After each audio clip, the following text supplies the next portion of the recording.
नमस्कार। एक अंतराल के बाद आप सबसे मुलाकात हो रही है। उम्मीद करती हूँ कि आप सभी दर्शक बहुत ही सेहतमंद होंगे। आपकी सलामती की दुआएं हम करते ही रहते हैं।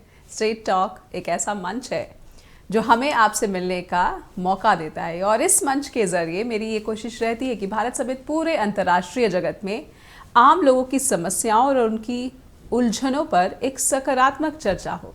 इस चर्चा में आपका साथ शामिल हो जिससे कि हम और आप मिलकर एक बेहतर और खुशहाल ग्लोबल विलेज का निर्माण कर सके। चलिए इसी क्रम को आगे बढ़ाते हैं और शुरू करते हैं हमारी आज की स्ट्रेट टॉक।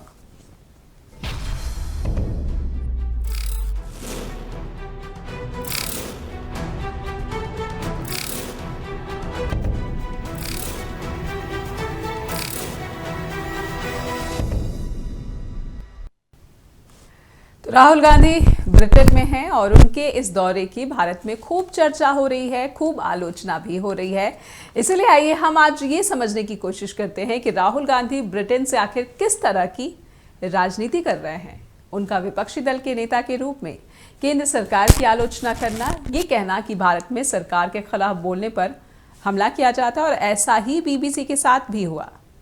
राहुल का ये कहना कि विदेश मंत्री जयशंकर चीन के खतरे को नहीं समझ पा रहे हैं। राहुल का ये कहना कि भारतीय संसद में सरकार से सवाल पूछने की आज़ादी नहीं है।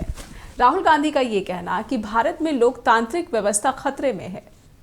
ये सब कितना सच है या फिर कितना उचित है, सुनते हैं राहुल गांधी को।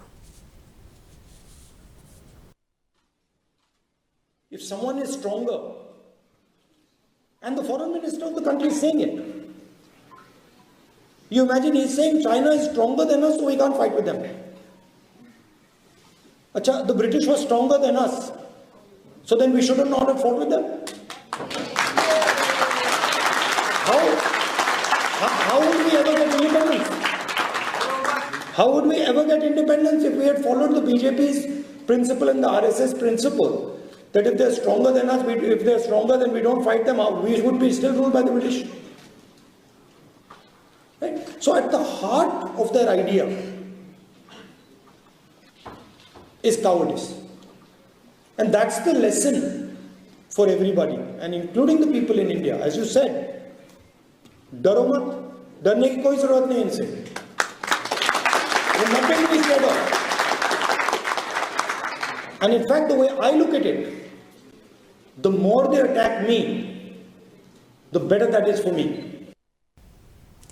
तो राहुल गांधी ब्रिटेन में हैं और एक के बाद एक सभाएं कर रहे हैं, लोगों से मिल रहे हैं और ब्रिटेन के सांसदों के साथ भी मुलाकात कर चुके हैं, कैम्ब्रिज में स्पीच दे चुके हैं और इंडियन डायस्पोरा से भी बातचीत कर चुके हैं। राहुल गांधी आखिर क्या ब्रिटेन से अपनी राजनीति चला रहे हैं, कांग्रेस का एजेंडा चलाने की कोशिश कर रहे हैं, या फिर राहुल गांधी सच बोल रहे हैं? क्योंकि भारत में राहुल गांधी के बयानों की काफ़ी चर्चाएं हो रही हैं और बीजेपी का कहना है कि राहुल गांधी भारत को विदेशी धरती से बदनाम कर रहे हैं और यही कांग्रेस का एजेंडा है। बहुत से सवाल हैं राहुल गांधी के ब्रिटेन विजिट से जुड़ा हुआ। समझेंगे, हमारे आज एक विशेष पैनल जुड़ा हुआ है इस खास मसले पर और प्रोफेसर ब्रह्मदीप अलूने हैं जो कि विदेश मामलों के जानकार हैं, वरिष्ठ पत्रकार हैं अजय शुक्ला, और यूके कांग्रेस यानी कि कांग्रेस ओवरसीज के जनरल सेक्रेटरी सज्जन सिंह जी भी हमारे साथ जुड़ेंगे। लेकिन दर्शकों से मेरा अनुरोध है कि आपका राहुल गांधी के ब्रिटेन यात्रा को लेकर क्या विचार है, आपकी कोई समझ है या फिर आपकी कोई ऑब्जर्वेशन है जो आप इस शो के दौरान उठाना चाहते हैं, तो कृपया आपकी टीवी स्क्रीन पर जो फ़ोन नंबर फ्लैश किए जा रहे हैं उनसे आप हमें संपर्क करें और अपनी बात यहाँ पर ज़रूर उठाएं, क्योंकि आपके सहयोग के बिना जो स्ट्रेट टॉक है वो अधूरा ही रहता है। दर्शकों का फीडबैक लगातार ज़रूरी होता है स्ट्रेट टॉक के लिए और ये समझने में आसानी भी होती है कि आम जनता जो है वो विभिन्न मसलों पर क्या राय रखती है। इसलिए दर्शकों से अनुरोध है कि कृपया स्ट्रेट टॉक के दौरान संपर्क ज़रूर करें। आपके कॉल का हमें लगातार इंतज़ार रहता है। तो राहुल गांधी की जो ब्रिटेन यात्रा है भारत में लोकतांत्रिक व्यवस्था को लेकर और भारत में जो विभिन्न धर्मों की स्वतंत्रता को लेकर और आर्थिक असमानता को लेकर भी राहुल गांधी ने जिस तरह से अलग अलग सभाओं में अपनी बातें रखी हैं, ये सब समझेंगे।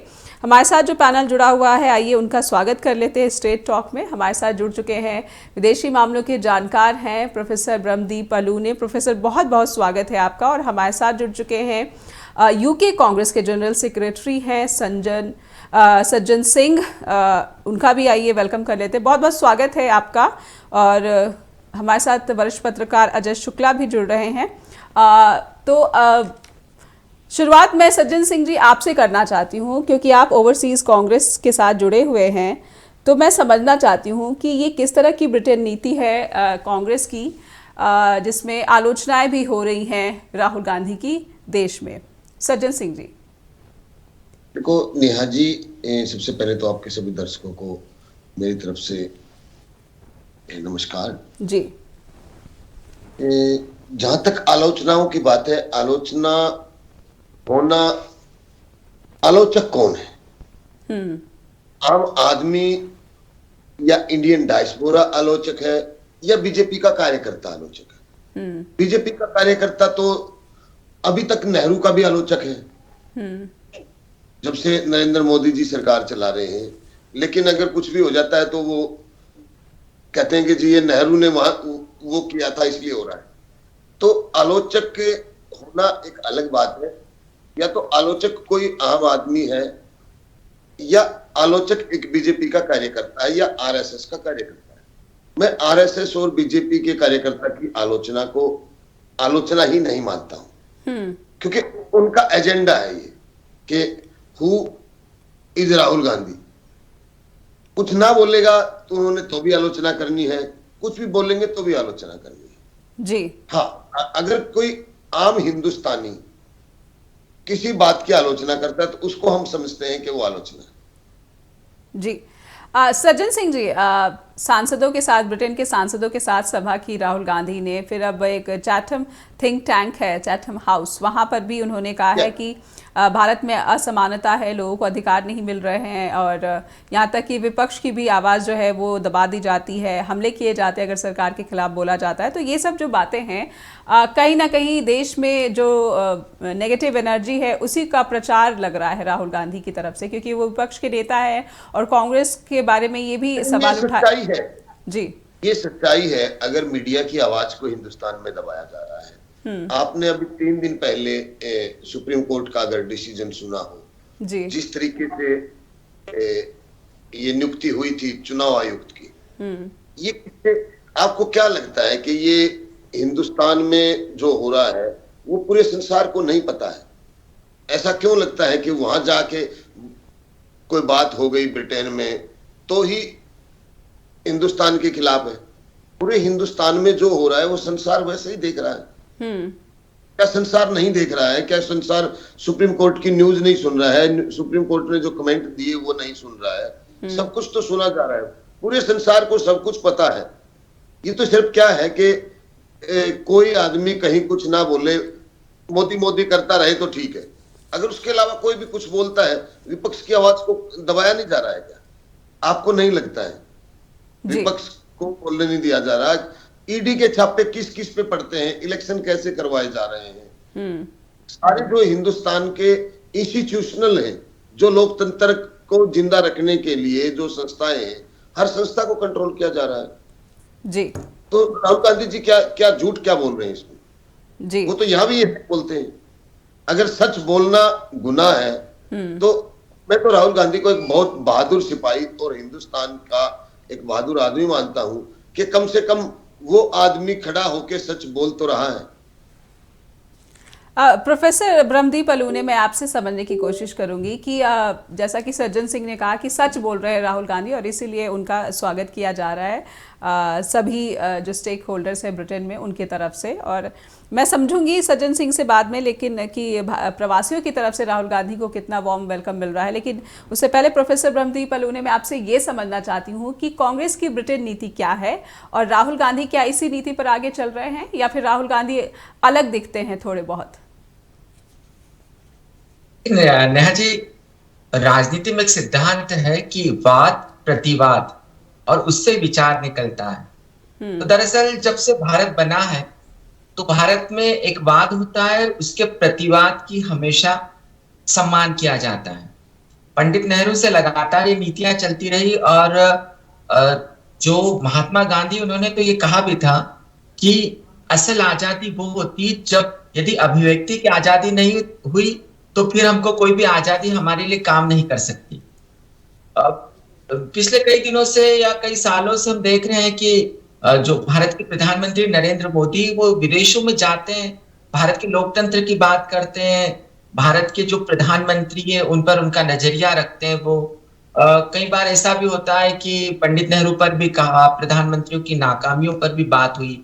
तो जो दुनिया भर में भारतीय इतने बसे हैं कि हम वसुधैव कुटुंबकम की बात करते हैं। जब पूरा वसुधैव ही हमारा कुटुंब है, पूरी दुनिया ही हमारी कुटुंब है, तो फिर मेरे विचार में खुले दिल से और पारदर्शिता से लोकतंत्र पर बात होना चाहिए। फिर चाहे नरेंद्र मोदी हो या राहुल गांधी हो, हमको सबको स्वीकार करना चाहिए। ये जो दूसरी बात जी पूरी कीजिए। जी, दूसरी बात, आप कांग्रेस की ब्रिटिश नीति के बारे में पूछ रहे हैं। देखिए, भारत की जो नीति है, गुटनिरपेक्षता की नीति रही है, तटस्थता की नीति रही है, लोकतंत्र की सुरक्षा की नीति रही है, विश्व शांति की नीति रही है। यह पंडित नेहरू के दौर से लगातार चलती जा रही है और यह कांग्रेस या भाजपा की नई नीति है, भारत की नीति है। और जो विदेश को पंडित नेहरू ने स्थापित किया था, यदि हम उस नीति से इधर उधर थोड़ा भी होते तो हमारी परेशानियां बढ़ जाती है।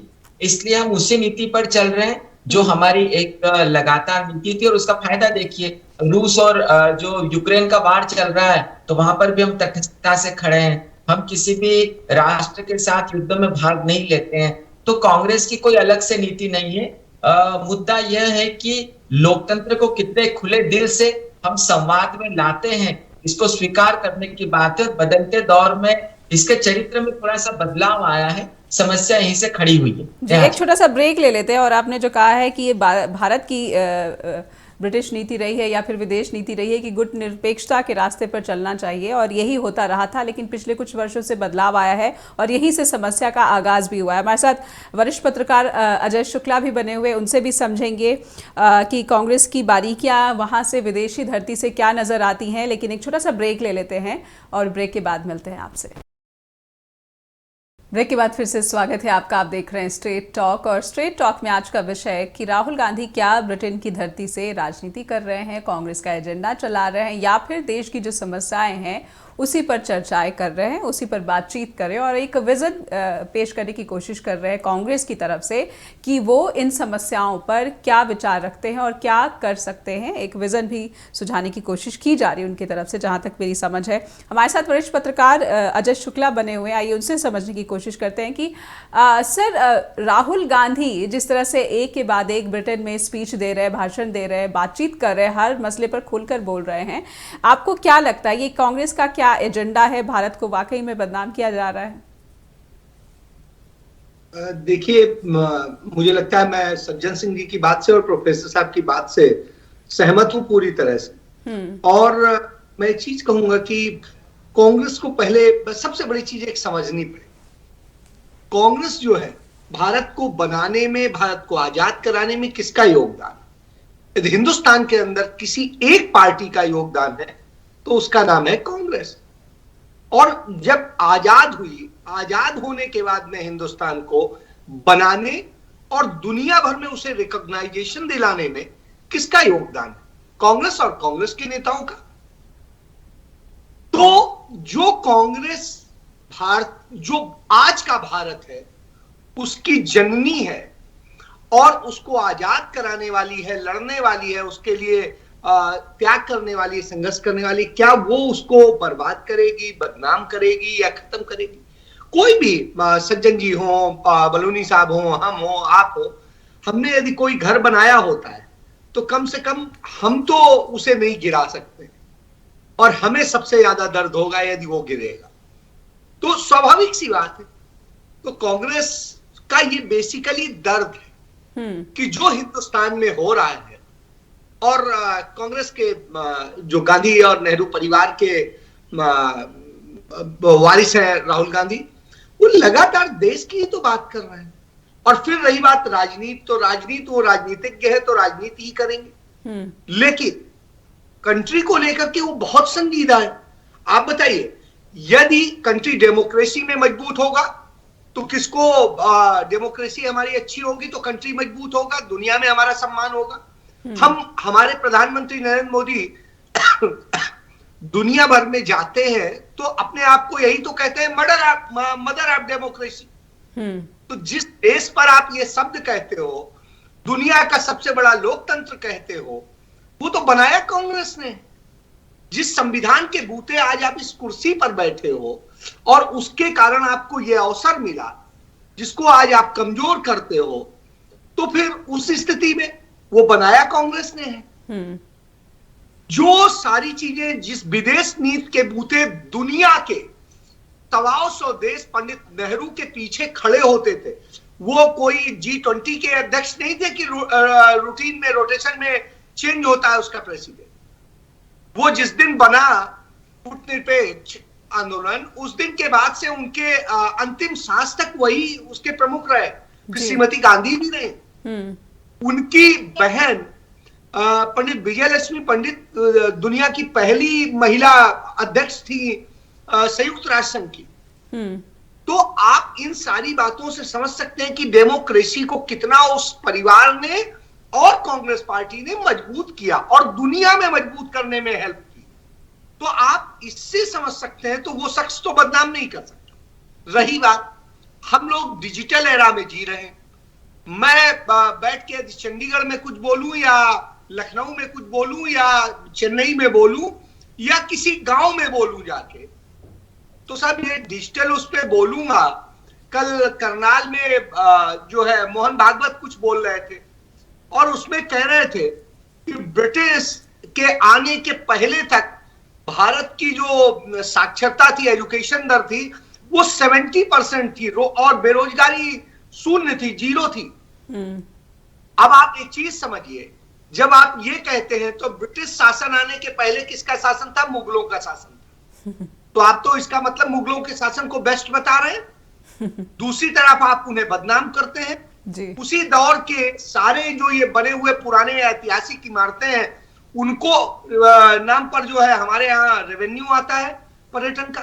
तो ये दो चीजें, लेकिन डिजिटल एरा के जरिए वो हर जगह पहुंच सकती हूँ। अमेरिका में भी आप देख रहे हैं, आप जो है इंग्लैंड में भी देख रहे हैं और आप हिंदुस्तान में भी देख रहे हैं। तो सब ये कहिए कि हिंदुस्तान के अंदर जो घट रहा है वो हम छिपा सकते हैं, ऐसा नहीं हो सकता। तो राहुल गांधी ने वहां जो बोला, वो चाहे कैम्ब्रिज यूनिवर्सिटी में हो, चाहे चैंथर हाउस में हो या इंडियन डियास्पोरा में हो, और या फिर पार्लियामेंट में भी हो, वो बुलाए गए, उसका भी आया नहीं है वीडियो क्या है, लेकिन जानकारी आई है, वो है वहां पे जो जर्नलिस्ट है वो बताते हैं कि बहुत अच्छी मीट रही है और बड़ी ऐतिहासिक रही है। तो आपके लिए तो गर्व का विषय है कि आप यहाँ एक नेता प्रतिपक्ष है जो इस तरह से जा करके और पूरी दुनिया में वो सम्मान दिलाने की, और वो किस हैसियत से बुलाया जाता है? इंडियन लीडर के हैसियत से, कांग्रेस लीडर की हैसियत से। तो साहब सम्मान तो कांग्रेस का से ज्यादा इंडिया का हो रहा है, राहुल गांधी से ज्यादा नाम देश का हो रहा है। और राहुल गांधी ने देश की बुराई नहीं की, उन्होंने देश के लिए तो अच्छा बोला। उन्होंने देखिए क्या कहा कि फॉरेन पॉलिसी को लेकर के उन्होंने स्पष्ट किया कि अच्छी है, लेकिन जो कमियां है वो भी तो केंद्रित करेंगे। आप क्या कह देंगे कि नेहा सब अच्छी है, कोई चीज हम उसकी तो फिर हम चर्चा कहां रह गई? फिर तो एक पक्षी हो गई।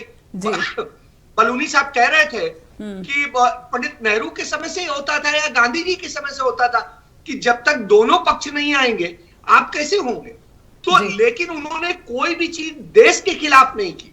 देश में जो घट रहा है उस पर चर्चा की, देश के हमारे जो रिलेशंस डेवलप करने को लेकर के फॉरेन पॉलिसी में जो कमियां आई हैं, जो चीजें इन्होंने करी हैं, उसके कारण जो नुकसान हो सकता है वो करी, और वो इंडिविजुअल का करी, कंट्री का नहीं। और उसके बाद में जिस तरीके से चाइना के आगे सरेंडर कर देने की नरेंद्र मोदी सरकार की पूरी नीति है, उस पर उन्होंने चर्चा करी।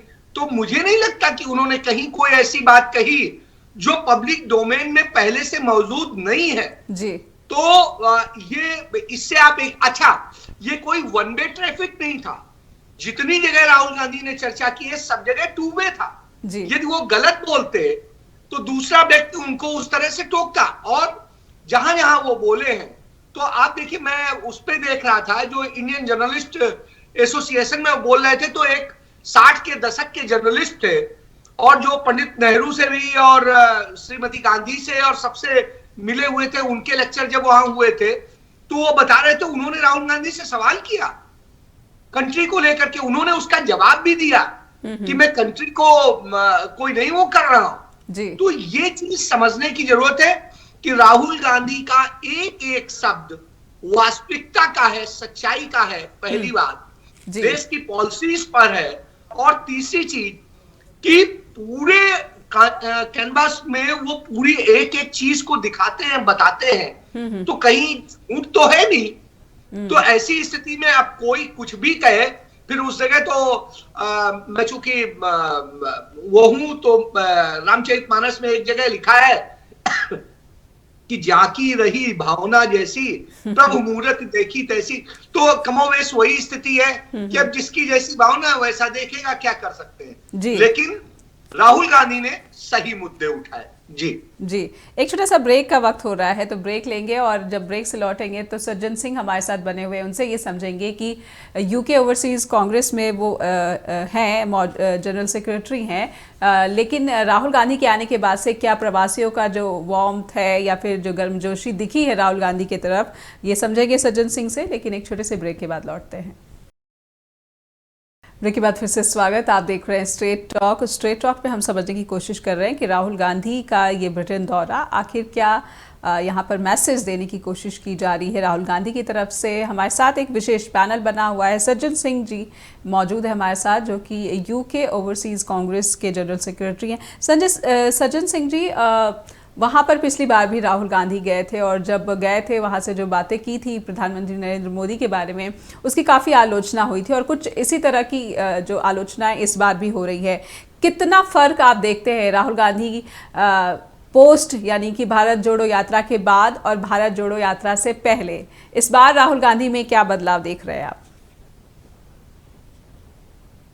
देखो, हमें तो हेलो जी जी, हमें तो जो पिछले वाला दौरा था और अब वाले दौरे में कोई फर्क नहीं नजर आता है जी, क्योंकि पहले भी राहुल गांधी जी सच बोलते थे, आज भी सच बोलते हैं। वो बनावटी नहीं है, वो इवेंट मैनेजर नहीं है, वो किसी भी छोटी सी चीज को इवेंट के रूप में शो नहीं करते हैं। वो कोई राहुल गांधी कोई नाटक मंडली वाले आदमी नहीं है, वो बिना मतलब का नाटक नहीं करते। वो एक ट्रू पर्सन है और वो सच्चाई बोलने से डरते नहीं है। ये सबसे बड़ी बात है कि वो चाहे हिंदुस्तान में रह करके या हिंदुस्तान से बाहर जा करके जो सच्चाई है वो बोलने से ना यहाँ डरते हैं और ना वहां डरते हैं। वो ऐसा कोई इवेंट शो नहीं करते कि जिससे ये राहुल गांधी ने ये कर दिया वो कर दिया। जैसा कि मैं, हो सकता है मुझे लगता हो या आपको नहीं लगता हो, जैसे अगर मोदी जी अगर कोई भी कार्यक्रम करेंगे तो वो उसको इतना बड़ा इवेंट के रूप में दिखाते हैं, छोटी सी चीज को भी इतना बड़ा इवेंट बनाएंगे, उसका एक सोशल मीडिया की अलग से टीम लगा देंगे और उसको ऐसा दिखा देंगे पता नहीं ये हिंदुस्तान मोदी जी ने ही बनाया, इससे पहले तो हिंदुस्तान था ही नहीं। वो शो ऐसा करते हैं, जबकि ऐसा नहीं है। हिंदुस्तान की जो डेमोक्रेसी है, लोकतंत्र जो है जी, इतना बड़ा लोकतंत्र है और ऐसा लोकतंत्र हिंदुस्तान का रहा है कि अपोजिशन के लीडर्स को विदेश नीति के ऊपर विदेश में मीटिंग में जाने तक का मौका मिला। तो ये हिंदुस्तान की डेमोक्रेसी की ताकत है जी। अगर वाजपेयी जी अपोजिशन में थे जी जी और वो किसी विदेशी दौरे पे या विदेशी मीटिंग पे जाते हैं, क्या लगता है कि वो ज्यादा मैच्योर थी या आज ज्यादा मैच्योर है कि विपक्ष की बात को ही दबा दिया जाए, उसको सुना ही ना जाए जी। और अगर विपक्ष कुछ बोल भी रहा है तो उसको तोड़ मरोड़ के उसके सिर्फ उस पहलू को ही हाईलाइट किया जाए, आधा अधूरा ज्ञान। एक स्पेशल एक टीम लगी हुई है जिसका यही काम है कि जी हिंदुस्तान की बदनामी हो रही है, राहुल गांधी जी हिंदुस्तान को कमजोर कर रहे हैं। जी कोई कमजोर नहीं कर रहा है हिंदुस्तान को। लेकिन मैं बीबीसी के दफ्तर पर जो दिल्ली में और मुंबई के दफ्तर में पर रेड हुआ था, उसकी आलोचना ब्रिटिश संसद में भी हुई और कुछ ब्रिटिश सांसदों को भी ये पसंद नहीं आया। क्या ऐसा लगता है कि इसी तरह की भाषा कुछ राहुल गांधी इसका इस्तेमाल कर रहे हैं और वहाँ जो लोग इस तरह की सोच रखते हैं उनका सपोर्ट कर रहे हैं राहुल गांधी? देखो, मैं ऐसा मानता हूँ नेहा जी, जब मीडिया पार्टिकुलर एक घराने के कंट्रोल में आ जाता है, चैनल्स को एक कंपनियां खरीद लेती हैं, सारे चैनल्स को। जब मीडिया खुल के किसी को सुनना या बोलना का जो कंट्रोल है, जो बोलने की आजादी है जी, अगर मीडिया सारा अडानी अंबानी ने खरीद ही लिया है, एक चैनल बचा हुआ था वो भी खरीद लिया, तो क्या आपको लगता है कि इस लोकतंत्र में जो सवाल सत्ता से किए जाने चाहिए तो कौन करेगा?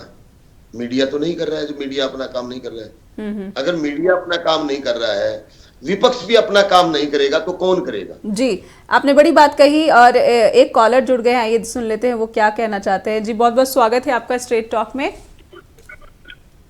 नेहा जी नमस्कार जी, थैंक यू मेरी कॉल लेने के लिए। इसमें मैं थोड़े से अपने में विचार रख देता हूँ जी। अब देखिए कि आजकल तो नेहा जी डिजिटल जमाना है जी। ये तो है नहीं कि कोई बात छुप जाती है, कोई हम कहीं और जाके करें कुछ बोलें तो वो एक्चुअली कि वहीं जाके वो पता चलते, लोगों को पहले से पता होती है। लेकिन ये फर्क होता है कि आप कौन से लोगों में किस तरह के ग्रुप में जाके बोल रहे हैं। अगर वो अपने ही आपके वो जिन्होंने आपका इनवाइट जो आपका है तो वो बात एक अलग है, एक सेटअप है। लेकिन अब नेहा जी एक बात सीधी सी है कि इसका जो राहुल गांधी का अपना ही जो रिकॉर्ड है वो ऐसा कोई भारत में कुछ लुका छुपा थोड़ी है। इसकी वहाँ अटेंडेंस ही 50% है लोकसभा में, और जितना ये बोलता है सारा बाहर आ जाता है। कहाँ इसको लोगों ने, किसी ने, गवर्नमेंट ने रोका या किसने रोका? ऐसा तो कोई है ही नहीं। और जहां देखिए, और जहां ये रह रहे हैं राहुल जी और सोनिया जी, वो उसकी जमीन की कीमत, कोठी की कीमत प्राइम मिनिस्टर की कोठी से ज्यादा है, उसकी वैल्यू ज्यादा है। और कहा ये इनको डर लग गया, कुछ लग गया, ये चीन ने वो कब्जा कर लिया। देखिए चीन ने तो नेहरू के टाइम से किया हुआ, नेहरू के टाइम से जाते ये सज्जन लोग बड़ा तारीफ कर रहे हैं, ठीक है, मैं अभी उधर नहीं जाता, पता नहीं इनकी नॉलेज कहाँ की है, लेकिन वो तो ब्लैक एंड व्हाइट में जो लोग करते हैं यहाँ तो आप कर रहे हैं, पहले तो वो चीज नहीं थी। अब तो सारा नेहरू जी का भी और सबका वो तो सामने आ रहा है। पर चलो खैर उधर नहीं जाते हैं। नहीं मुकेश जी, अगर नेहरू जी के समय में था तो चीन में ये जो बफर अभी वर्तमान मोदी सरकार में चीन की तरफ से जो एक नया बफर जोन क्रिएट कर दिया गया, इस पे चर्चा करने में क्या गुरेज करनी चाहिए? लोकतांत्रिक व्यवस्था में अगर कुछ समस्याएं हैं तो चर्चा तो की ही जा सकती है। बिल्कुल की जा सकती है, लेकिन वो कंस्ट्रक्टिव वे में बनाना चाहिए ना लोगों को। ये एक्चुअली क्या है नेहा जी, ये एक कांग्रेस की इनकी नीति ये है कि भारत को बदनाम करो, और चाइना की कभी क्रिटिसाइज नहीं करते ये लोग। आपने ये भी देखा होगा, एक कहावत है ना पंजाबी में, भाई चगा चुको तो चिड़ते अपने नंगा होता। और कहने का मतलब है आप वो जो कंस्ट्रक्टिव है तुम यहाँ करो, वहां जाके इसकी आदत है, चाहे तो बाहर अब कंट्री में वहां जाके भारत की बदनामी करो, सारे के सारे झूठ। ये जो जितने ये लोग बोल रहे हैं ना, एक्चुअली थोड़ा टाइम हो तो हम इनको प्रूफ भी दे सकते हैं कि ये आप क्या कर रहे हो, बड़ी सज्जन लोग हैं। चलिए उनकी अपनी है लिमिटेशन है, हम समझते हैं उनकी, तो ऐसा है नहीं जितना ऐसा कहा जा रहा है। और अब तो सारे भारत में उसके खिलाफ है। चलो भाई थोड़े आगे तो हो ना, सिर्फ कांग्रेस के जरूर उसके साथ हैं, जैसे ये सज्जन 3-4 हैं ये साथ बोल रहे हैं, ऐसे इंडिया में भी हैं, लेकिन उसकी परसेंटेज आप देखिए वो 4% 5% से ज्यादा नहीं मिलेगी आपको। तो ये थोड़ा उनको भी चाहिए कि अगर उन्होंने अपनी इज्जत बनानी है ना, तो थोड़ा तमीज से बाहर जाके अगर अपने देश के लिए कुछ अच्छा बोलेंगे तो ठीक है, नहीं तो बाहर तो यहाँ तो जाते उनकी इज्जत पहले है, वैसे आओ फिर आएंगे तो अब थोड़ी और हालत खराब हो जाएगी जो उनकी रेपुटेशन बन रही है देश में। जी संक्षेप में बहुत बहुत धन्यवाद जी, बहुत बहुत धन्यवाद। तो ये हमारे एक दर्शक जो अपनी बात रख रहे थे कि राहुल गांधी जो करते हैं देश के भीतर उसका पता, क्योंकि इंटरनेट का ज़माना है तो वहाँ बैठे बाहर बैठे भारतीयों को हो ही जाता, पहले से ही पता चल जाता है वो किस ग्रुप में जा रहे हैं। ये सब बातें उन्होंने यहाँ पर रखने की कोशिश की है। प्रोफेसर ब्रह्मदीप, मैं आपसे समझना चाहती हूँ, हमारे जो दर्शक हैं उन्होंने नेहरू की बात भी यहाँ पर की कि चीन का जो दबदबा रहा है वो नेहरू के ज़माने से रहा है, और राहुल गांधी जो है सिर्फ अपना पर्पस, अपनी जो राजनीति है वो राजनीतिक रोटियां सेकने की कोशिश कर रहे हैं। आपको क्या लगता है कि पहले नेहरू के ज़माने से चीन की जो समस्या थी अब पहले से काफ़ी बढ़ गई है, वर्तमान में जो नए बफर जोन बन गए हैं, या फिर बार बार कोट किया जा रहा है राहुल गांधी की तरफ से एस जयशंकर को कि शायद वो समस्या नहीं समझ पा रहे चीन को लेकर कि चीन का जो मसला है वो कितना खतरनाक है? देखिए नेहा जी, जब भी हम चीन की बात करते हैं तो हमको पाकिस्तान को अवश्य साथ में लेना चाहिए जी, क्योंकि जब भारत आजाद हुआ था तो भारत ने किसी सैन्य गुट में शामिल नहीं हुआ, तमाम खतरों के बावजूद पाकिस्तान सैन्य गुटों का हिस्सा बन गया। भारतीय लोगों के लिए रोटी चाहिए थी जी। पाकिस्तान की सोच थी कि हम भले ही भूखे मर जाएंगे लेकिन हम एटम बम बना लेंगे। आजादी के 8वें दशक में आप देख लीजिए, जो लोग एटम बम बनाने की बात करते थे वो रोटी के मोहताज हो गए हैं, और जो लोग रोटी की बात करते थे, भारत जैसे जो देश है जो रोटी की बात करता था, उनके पास रोटी भी और उनके पास एटम बम भी। दरअसल जो भारत जब आजाद हुआ था तो भारत ने हथियार बनाने की ओर देखा ही नहीं। इसका कारण भी था क्योंकि भारतीय अर्थव्यवस्था को ब्रिटिशर्स ने लूट लिया था और हम क्रमिक विकास चाहते थे, पंचवर्षीय योजना बनेंगे, हमने 5-5 साल में आगे बढ़ते गए और उससे भारत बना, मतलब भारत जो है वो धीरे धीरे बना, कई दशक लग गए भारत को बनने में।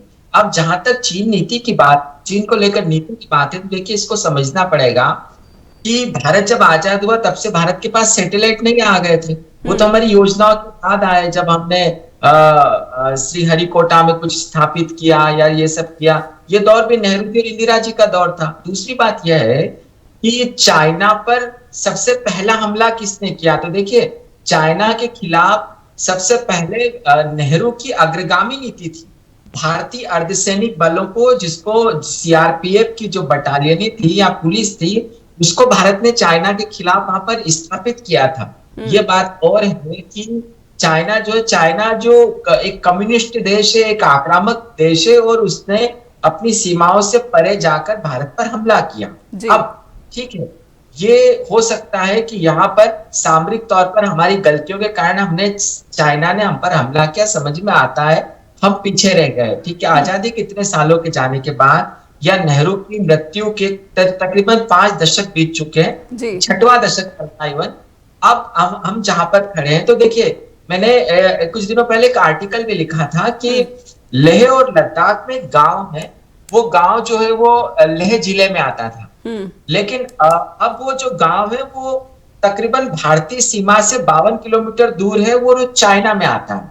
तो चीन की जो सीमा है, जो चीन है वो हमारी सीमा में लगातार घुस रहा है। पहले कुछ सालों पहले तक जो हमारी सेना फिंगर 8 तक जाती थी। फिंगर 8 मतलब आप समझिए कि एक पहाड़ से दूसरा एक ब्रेक की मजबूरी है, रोकना पड़ रहा है प्रोफेसर, एक ब्रेक की मजबूरी है, कमर्शियल ब्रेक की, इसलिए रोकना पड़ रहा है। लेकिन आपको जरूर सुनेंगे कि ये जो पूरी समस्या है चीन के साथ, ये आखिर कितनी विकराल है। और एक कॉलर भी जुड़ चुके हैं हमारे साथ, उनकी भी बात सुनेंगे, लेकिन एक छोटे से ब्रेक के लिए रुक जाते हैं। ब्रेक के बाद फिर से स्वागत आपका, देख रहे हैं स्ट्रेट टॉक, और राहुल गांधी ब्रिटेन यात्रा समझने की कोशिश कर रहे हैं। एक कॉलर जुड़े हुए, आइए उनकी बात सुन लेते हैं, क्या कहना चाहते हैं। जी बहुत बहुत स्वागत है आपका स्ट्रेट टॉक में।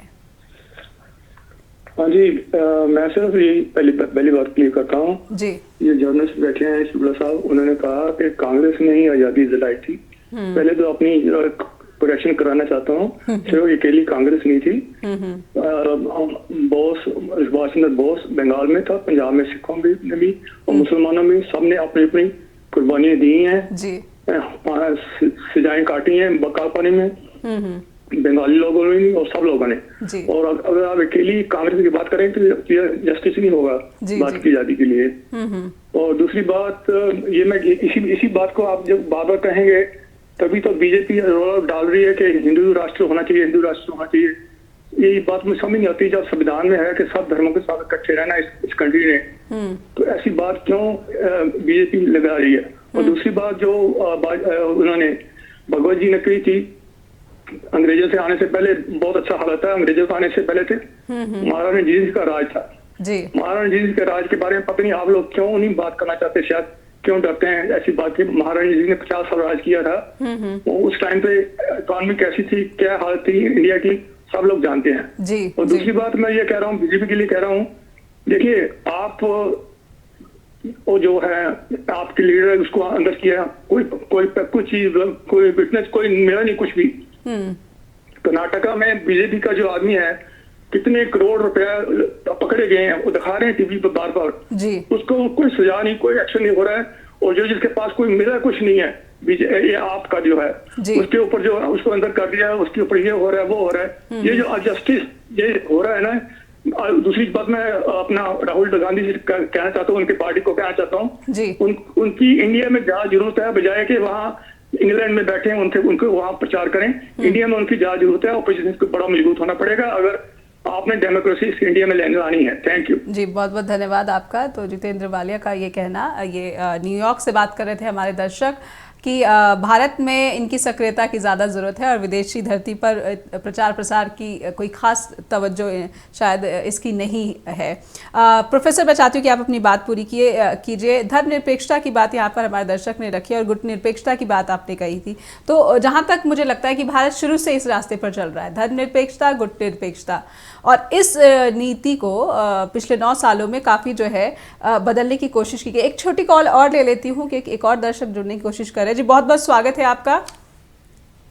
धन्यवाद नेहा जी। बस जल्दी से मैं 2-3 बातें कहूंगा कि देखिए यहाँ पे जिस देश में हम रहते हैं, यहाँ पे देखिए बहुत नेशनैलिटीज के लोग रहते हैं। अब पाकिस्तान की आज देखिए क्या बुरी हालत है पाकिस्तान में, लेकिन यहाँ पे जो पाकिस्तानी लोग आते हैं वो कभी भी पाकिस्तान को पलट के गाली नहीं देते, पाकिस्तान की निंदा नहीं करते।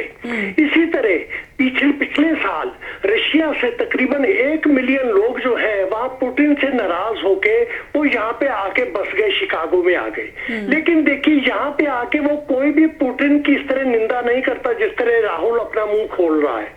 और इसी तरह नेहा जी यहाँ पे चाइना के लोग रहते हैं, चाइना टाउन है बकायदा, एक नहीं, शिकागो एक ऐसा सिटी महानगर है, यहाँ पे 2 चाइना टाउन है, एक ओल्ड चाइना टाउन है बड़ा है और एक नया बना है।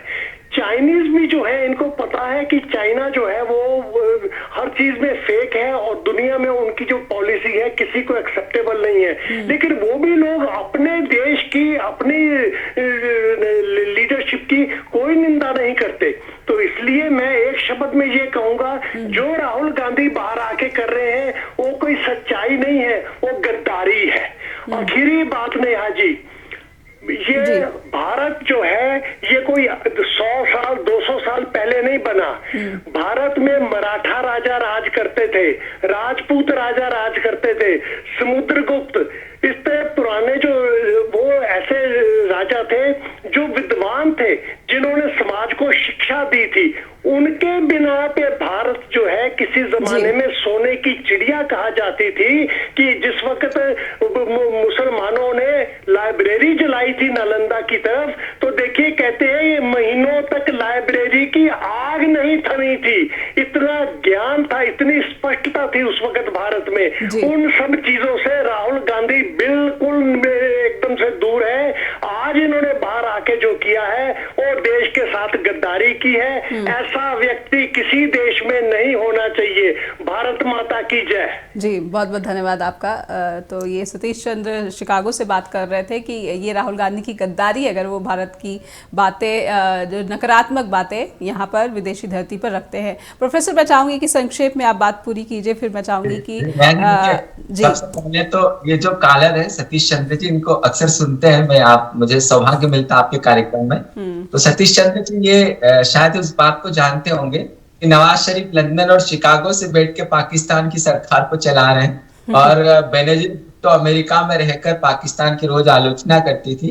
शहबाज शरीफ आजकल जब लंदन और अमेरिका जाते हैं तो वहां पर शहबाज चोर चोर के नारे लगते हैं। तो अब हमको देखना पड़ेगा कि वो हमसे बेहतर तरीके से अपने आप को विदेश में एक्सप्रेस कर रहे हैं कि हम अपने आप को बेहतर एक्सप्रेस कर पाते हैं। लेकिन मैं छोटी सी बात लेकिन प्रोफेसर, एक जोड़ देना चाहती हूँ मैं कि जिन जिन देशों का इन्होंने यहाँ पर उदाहरण देने की कोशिश की हो, चाहे पाकिस्तान हो, चाहे वो चीन हो, चाहे वो रूस हो, क्या हम इन तीनों देशों की तरह ही बर्ताव हमें करना चाहिए? क्योंकि भारत की जो छवि है बिल्कुल अलग है। जी, इन तीनों देशों से हमारी तुलना हो ही नहीं सकती, क्योंकि हम लोकतंत्र हैं। ये तीनों देश की जो नीतियां है वो भारतीय लोकतंत्र की बराबरी नहीं कर सकती।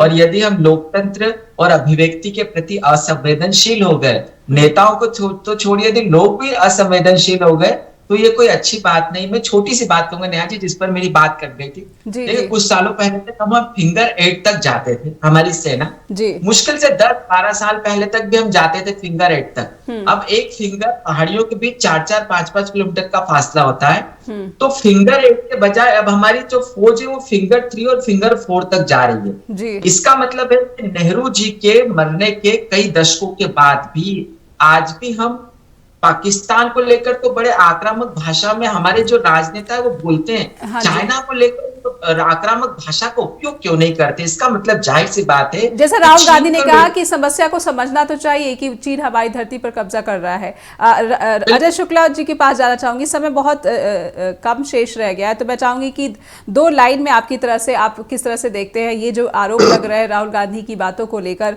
अजय शुक्ला जी, क्या लग रहा है कि विदेशों में सपोर्ट मिल पाएगा इस तरह से?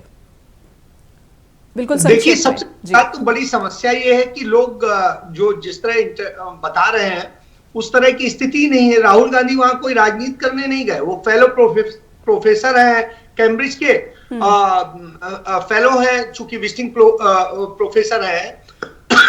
तो उस स्थिति में उस हैसियत से वहां शामिल होने गए थे। उसके बाद में उन्हें अगले दिन इंडियन डायस्पोरा ने बुला लिया, वहां गए। उसके बाद में चिंटल हाउस ने बुला लिया, वहां चले गए। उसके बाद में उन्हें पार्लियामेंट ने बुला लिया, वहां चले गए। आप एक बात बताइए, आप कहीं जाते हैं 2-3 दिन जाते हैं, वो वहां राजनीति करने तो गए नहीं, लेक्चर देने गए थे, तो वो लेक्चर दे रहे थे। दूसरी चीज जो सज्जन सवाल कर रहे थे, शायद उन्हें इतिहास का ज्ञान नहीं है। वो जिस तरीके से इतिहास को एक पक्षी दिखाने की कोशिश करते हैं वैसा नहीं होता। जब हम पढ़ते हैं और सारी चीजें करते हैं तो इतिहास के हर पहलू पे पढ़ा जाता है। ये शायद मुझे लगता है कि उनको नहीं है नॉलेज, तो इसलिए। और तीसरी चीज, जैसे भी बलूनी साहब कह रहे थे कि दुनिया में आपको जिस सब्जेक्ट पे बोलने के लिए बुलाया जाता है या जिस कहीं पर भी आपको लेक्चर के लिए बुलाया जाता है, आपने जो सब्जेक्ट रखा है हम उसी पे तो चर्चा करेंगे, उससे इतर तो नहीं जाते हैं। उससे थोड़ा बहुत इधर उधर बातें कर लेंगे, उसके अलावा तो उसी पे बात करेंगे। तो हर जगह आप सब्जेक्ट देख लीजिए। इंडियन लोकतंत्र की बात है, उसकी वर्ल्ड पर इफेक्ट की बात है, और सारी चीजें राहुल गांधी ने अपने सब्जेक्ट टू सब्जेक्ट बात की है, कहीं कोई चीज बात की और किसी की बुराई नहीं की है। प्रधानमंत्री नरेंद्र मोदी देश के दुनिया के 10 जगह जाकर के भारत तक को गाली दिए। इतनी बड़ी गाली तो आज तक किसी ने नहीं दी। जब कहा कि भारत में जन्म लेने पर जो है किस तरीके की बात कहते हैं, मतलब मैं वो शब्द नहीं यूज कर सकता हूं। बिल्कुल। तो आप ये समझिए, उस दृष्टिकोण से मुझे लगता है कि इतना इंटेलेक्चुअल भाषण और इतना सब कुछ। एक सवाल का और जवाब देना चाहूंगा। एक सेकंड, कह रहे थे कि सिर्फ कांग्रेस पार्टी ने देश की आजादी के लिए काम नहीं किया। मैं इस बात को मानने को कतई तैयार नहीं हूं, क्योंकि सारी देश के आजादी की लड़ाई कांग्रेस के बैनर तले लड़ी गई। वो जातियों और धर्मों की बात कर रहे थे, क्षेत्र की बात कर रहे थे, लेकिन वो किसी पार्टी का नाम नहीं बता पा रहे। तो आप इससे समझ लीजिए कि पार्टी तब एक ही थी जो लड़ रही थी। जी, लेकिन सभी धर्म के लोग जो है मिलकर उसको सहयोग दे रहे थे। सभी धर्म के लोग, सभी राज्यों के लोग, सभी जातियों के लोग उसमें शामिल थे। वो एक अम्ब्रेला था जी, यह बात समझनी पड़ेगी। जी, बहुत बहुत धन्यवाद आपका अजय शुक्ला जी, और बहुत बहुत धन्यवाद सज्जन सिंह जी आपका भी, और ब्रह्मदीप आपका भी, और हमारे दर्शकों का भी बहुत बहुत धन्यवाद कि उन्होंने आज इस विषय पर बातचीत में हिस्सा लेकर इस पूरी बातचीत को सार्थक बनाया है। और ये समझने में शायद हमारे दर्शकों को आसानी हुई होगी कि राहुल गांधी का ये ब्रिटेन दौरा आखिर किस मकसद को यहाँ पर दर्शाता है और कितना प्रभावी ये साबित हो रहा है या फिर होने वाला है। बहुत बहुत धन्यवाद। फीडबैक देना ना भूलें info@justbroadcasting.com पर, और neha@justbroadcasting.com पर भी हमें लगातार आपके फीडबैक का इंतजार रहता है। फिर होगी आपसे मुलाकात, अपना ख्याल रखें।